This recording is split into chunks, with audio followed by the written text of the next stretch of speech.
Hello everyone. आज हम करेंगे क्लास 9th का चैप्टर नंबर 8 क्वाड्रिलेटरल्स, जिसमें हम जानेंगे कि क्वाड्रिलेटरल क्या है, उसके कितने टाइप्स हैं, angle sum property of a quadrilateral क्या होता है और क्वाड्रिलेटरल से रिलेटेड कुछ टर्म्स एंड कॉन्सेप्ट्स भी सीखेंगे। तो सबसे पहले देखते हैं क्वाड्रिलेटरल का मतलब क्या है। तो क्वाड्रिलेटरल शब्द जो है दो वर्ड से मिलकर बना है, क्वाड और लैटरल। तो क्वाड जिसमें कोई भी चीज़ चार हो उसको क्वाड बोलते हैं। लैटरल का मतलब है साइड्स। तो चार साइड वाला कोई भी शेप उसको हम क्वाड्रिलेटरल कहते हैं। जैसे कि मैंने यहाँ पे ड्रॉ किया है ABCD। तो चार साइड है, पहली साइड है AB, नेक्स्ट इज BC, फिर CD एंड DA। चार साइड्स वाला जो भी शेप हो, whether it is square, whether it is rectangle, whether it is rhombus, all are quadrilaterals. तो सबसे पहले क्वाड्रिलेटरल में क्या क्या चीज़ें होती हैं पहले वो समझते हैं। तो सबसे पहले आता है साइड। साइड में आपको बता चुकी हूँ। उसके बाद बनते हैं एंगल्स। चार एंगल्स आपको यहाँ दिख रहे होंगे। ये वाला एंगल जिसपे A पॉइंट है, फिर B एंगल, फिर C एंगल और फिर ये D एंगल। तो चार एंगल एंड चार साइड्स, राइट। अब आते हैं ऑपोजिट साइड्स क्या होती हैं। ऑपोजिट साइड का मतलब है आमने सामने वाली साइड, जिसमें कोई भी कॉमन पॉइंट ना हो, कॉमन वर्टेक्स ना हो। जैसे कि देखो यहाँ पे A और B है। A पॉइंट और B पॉइंट के सामने वाली साइड है D और C। तो AB और DC ये दोनों जो है ऑपोजिट साइड्स हैं, पेयर ऑफ ऑपोजिट साइड्स। इसी तरह AD की अगर मैं बात करूं तो AD के सामने वाली जो साइड है वो है BC। तो AD के ऑपोजिट जो है वो है BC साइड, राइट। इसके बाद बात करते हैं कॉन्जिक्यूटिव और एडजेसेंट साइड्स के बारे में। कॉन्जिक्यूटिव मतलब लगातार, एडजेसेंट मतलब एक के साथ जिसने एडजस्ट किया हुआ हो। जैसे कि ए जो आपकी AB साइड है, दिस साइड, इसके जस्ट साइड में कौन सी साइड आ रही है, जस्ट तुरंत कॉन्टिन्यूसली कौन सी साइड चल रही है, या इसको एडजस्ट करके कौन सी साइड बैठी है। तो AB के एडजेसेंट है BC। तो AB और BC जो है वो कॉन्जिक्यूटिव साइड्स हैं या एडजेसेंट साइड्स हैं। इसी तरह अगर मैं बात करूं BC के एडजेसेंट कौन है, BC के एडजेसेंट है CD, या BC के एडजेसेंट AB, तो हमने बात कर ही ली है। इसी तरह AD के एडजेसेंट कौन है, AD के एडजेसेंट AB भी है और AD के एडजेसेंट DC भी है। तो आप कितने भी पेयर्स लिख सकते हो। तो BC के एडजेसेंट अगर मैं लिखूं, BC के एडजेसेंट तो CD, ठीक है। इसी तरह और भी पेयर्स आप लिख सकते हो। नेक्स्ट आते हैं ऑपोजिट एंगल्स में। ऑपोजिट एंगल जो एक दूसरे के आमने सामने हैं। जैसे अगर एंगल A की बात करूं, एंगल A, तो उसके ऑपोजिट क्या है, एंगल C। देखो एंगल B जो है वो A के जस्ट साथ में है। इसी तरह एंगल A जो है D के जस्ट साथ में है। तो इनको कहेंगे कॉन्जिक्यूटिव या एडजेसेंट एंगल्स, जो कि नेक्स्ट पॉइंट है। एंगल A ये रहा, इसके जस्ट साथ में जो है एंगल D है, लगातार आने वाला या कॉन्जिक्यूटिव एंगल कह लो। तो A और D जो है, angle A and angle D are consecutive और एडजेसेंट एंगल्स। इसी तरह से एंगल A के एक और कॉन्जिक्यूटिव है एंगल B। तो angle A and angle B are also consecutive and adjacent angles. इसी तरह C एंगल के कॉन्जिक्यूटिव और एडजेसेंट कौन सा होगा, एंगल C के कॉन्जिक्यूटिव है D। तो CD एक पेयर हुआ। इसी तरह C के B भी है, तो C और B एक पेयर हुआ, ठीक है। ऑपोजिट एंगल की हम बात कर रहे थे। ऑपोजिट एंगल A के सामने वाला एंगल C ऑपोजिट हो गया। एंगल D के सामने वाला एंगल B जो है वो ऑपोजिट हो गया, ठीक है। नेक्स्ट देखते हैं डायगनल्स। डायगनल्स किसको कहते हैं, कोई भी ऑपोजिट वर्टेक्स को ज्वाइन करती हुई जो लाइन होती है उसको डायगनल कहते हैं। तो यहाँ पे देखो D और उसके सामने जो है B है, तो मैंने D और B को ज्वाइन कर दिया, और A के सामने C है, इसको ज्वाइन कर दिया। बिल्कुल straight line joining the opposite vertices is known as diagonal. तो A और C एक डायगनल है और B और D एक डायगनल है। तो एक क्वाड्रिलेटरल में दो डायगनल्स होती हैं, AC और BD यहाँ पे इस वाले क्वाड्रिलेटरल में है। अब हम बात करते हैं एंगल सम प्रॉपर्टी की। तो एंगल सम प्रॉपर्टी हमने ट्राइंगल में भी पढ़ी है।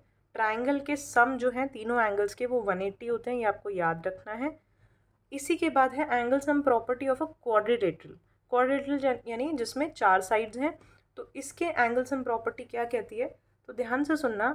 जितने भी एंगल्स हैं क्वाड्रिलेटरल के, 4 ही होते हैं वैसे तो चारों एंगल्स का जो सम है, आप angle A plus angle B plus angle C plus angle D, चारों एंगल को जब आप प्लस करोगे तो उसका सम किसी भी क्वाड्रिलेटरल में 360 डिग्रीज आता है। ये प्रॉपर्टी कहती है।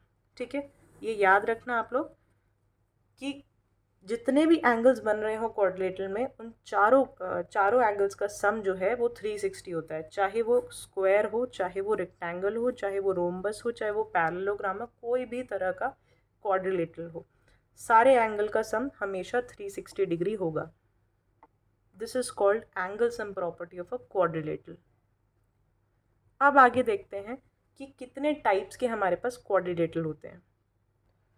सबसे पहले देखते हैं फर्स्ट टाइप ऑफ क्वाड्रिलेटरल, जिसका नाम है रेक्टेंगल। बहुत बार आपने इसके बारे में पढ़ा है, सुना है, बहुत इजी है, इस पर ज़्यादा टाइम नहीं लगाऊंगी।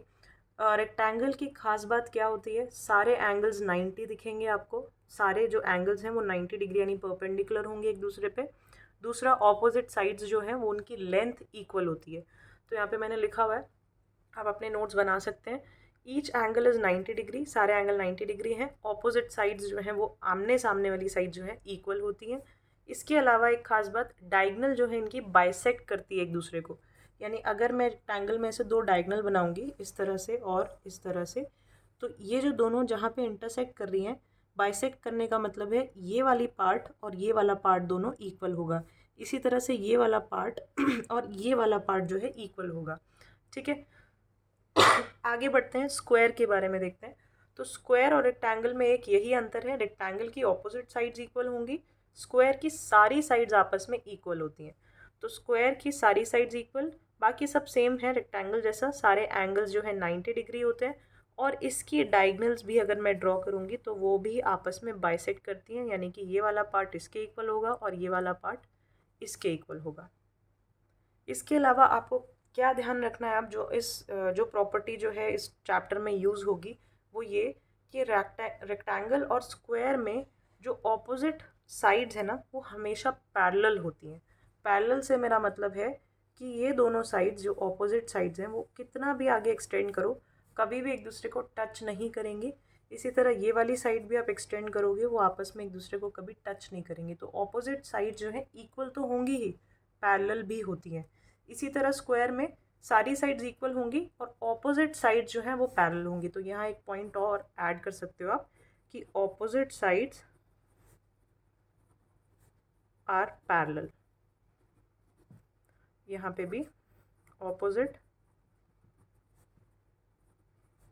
Sides are parallel.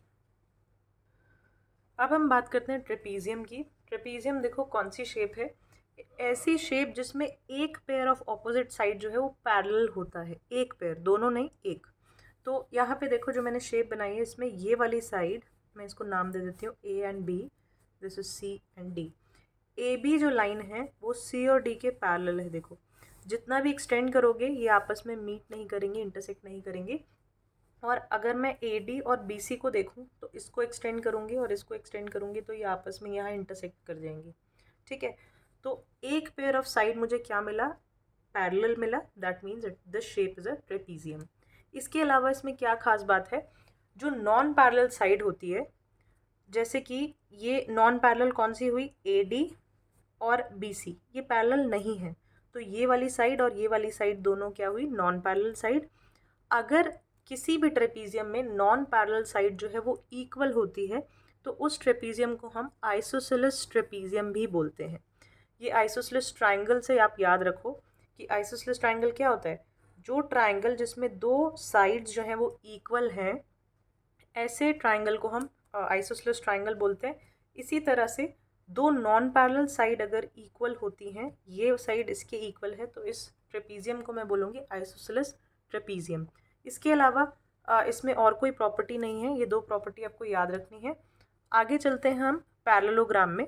पैरेललोग्राम एक ऐसी शेप है, ऐसा क्वाड्रिलेटरल है जिसमें दोनों ही ऑपोजिट पेयर ऑफ साइड्स, ये और ये दोनों ही पैरेलल होगा और इक्वल होगा। Both pair of opposite sides are parallel and equal, ये भी आप यहाँ पे नोट कर लीजिए। तो पैरेललोग्राम में ये साइड इसके इक्वल होगी, ये साइड इसके इक्वल होगी और ये दोनों आपस में जो ऑपोजिट पेयर्स हैं वो पैरेलल भी होंगे। ठीक है, अब आपको लगेगा कि ये तो बिल्कुल सेम रेक्टेंगल की प्रॉपर्टीज़ हैं। तो पैरेललोग्राम और रेक्टेंगल में क्या डिफरेंस है? रेक्टेंगल में हमने सीखा था कि सारे एंगल जो है 90 डिग्री होते हैं।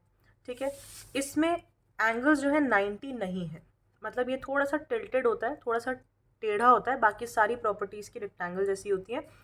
एक और प्रॉपर्टी है यहाँ पे जो कई बार यूज़ होती है काफ़ी क्वेश्चंस में, कि दो एडजेसेंट एंगल्स, अब एडजेसेंट एंगल्स और कॉन्जिक्यूटिव एंगल्स अगर मैं बोल रही हूँ तो आपको समझ में आ रहा होगा क्योंकि आप इन सब के मतलब समझ चुके हो। तो एडजेसेंट एंगल्स की अगर मैं बात करूँ तो पैरेललोग्राम में दो एडजेसेंट एंगल्स का सम हमेशा 180 डिग्री होता है।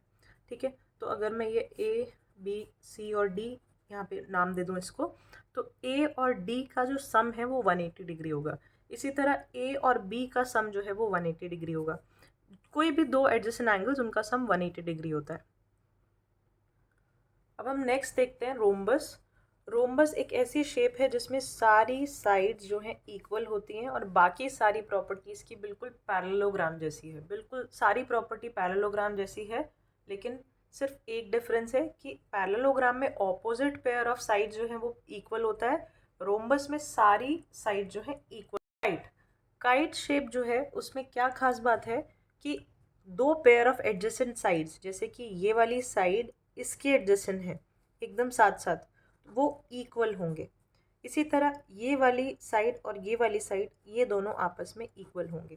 तो काइट शेप हम उसको कहते हैं जिसमें दो पेयर ऑफ एडजेसेंट साइड्स जो हैं वो आपस में इक्वल होते हैं। आपको याद रखना है काइट जो है रोम्बस नहीं होती है, दोनों डिफरेंट हैं। बहुत सारे बच्चे कंफ्यूज हो जाते हैं। इसके अलावा ये ध्यान रखना है कि diagonal of a kite, kite के अगर आप दो डायगोनल्स को बनाओगे तो हमेशा वो 90 डिग्री पर बाइसेक्ट करेंगी। तो diagonals of a kite bisect each other at 90 degrees. ये एक प्रॉपर्टी है, ये आपको हमेशा याद रखनी है। इसी तरह रोम्बस की भी जो डायगोनल्स हैं, यहाँ पे रोम्बस है, ये रोम्बस की भी डायगोनल्स जो हैं वो एक दूसरे को 90 डिग्री पर बाइसेक्ट करती हैं। ठीक है, सेम प्रॉपर्टी रोम्बस के साथ भी होगी कि जो डायगोनल्स हैं वो 90 डिग्री का एंगल बनाएंगे जब अब एक दूसरे को इंटरसेक्ट करेंगी। तो ये सारी प्रॉपर्टी एक बार फिर रिवाइज करना, वीडियो को एक दो बार देखना जब तक दिमाग में अच्छे से बैठ नहीं जाती हैं, क्योंकि ये प्रॉपर्टीज़ अगर आपको अच्छे से आती होंगी तो ये जो चैप्टर है बहुत आसान लगेगा। कुछ भी नहीं है चैप्टर में, एक पज़ल की तरह क्वेश्चंस होते हैं, उनको पज़ल की तरह देखो और पज़ल की तरह सॉल्व करो तो मज़ा भी आएगा।